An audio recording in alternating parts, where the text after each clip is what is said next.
Today, let's prepare a loom for a rainbow circular weaving.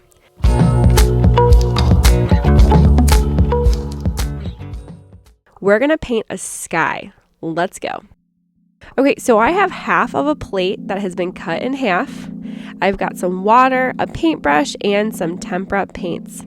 We're going to be creating a sunset, a sunrise, or just a beautiful sky today on this plate, and this is going to become our loom for a weaving that we do in the next video. The first thing you're going to do is write your name on the back of your plate.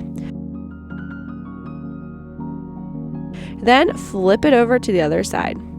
Let's start by choosing a color for our sky at the bottom.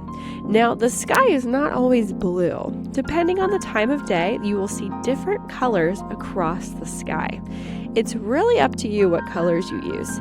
If you want a sunset kind of like I do, I think I'm going to start with pink, but you could do orange, yellow, blue. It is totally up to you.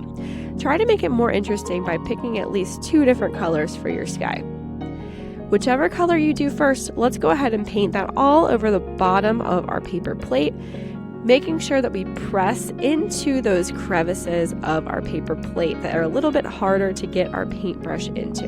Next, you're going to clean off your brush. Now let's go ahead and grab this darker magenta. Whatever color you choose next is up to you. Remember that your colors are going to blend together. So be mindful of what colors end up turning brown if you mix them together. We're going to blend back and forth across that plate, making it look nice and neat, again pushing our paintbrush into those crevices of our paper plate. Let's go ahead and pick another color. This is looking pretty good. Don't forget to clean out your brush and use your messy mat to make sure there's no paint on your bristles that's going to contaminate the other colors that you're dipping your paintbrush into. This is very important to keep your work neat and tidy, and also to help you create something that you are expecting. If you make a mistake though, it is always okay. Just roll with it, and it might end up being more interesting than what you had in mind. Once you go all the way to the top, just make sure you check that there are no parts of your paper plate still showing. If there are, go back, add a little bit more paint, and tickle your paintbrush into those crevices so that there are no white spots left.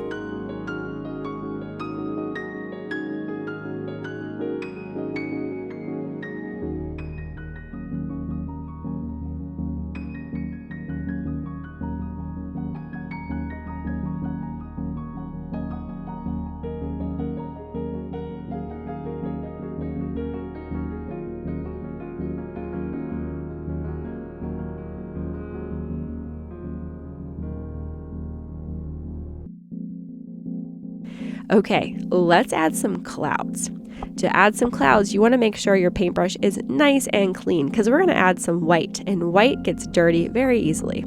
Clean off your brush at the bottom of your water cup, and let's pick up some white.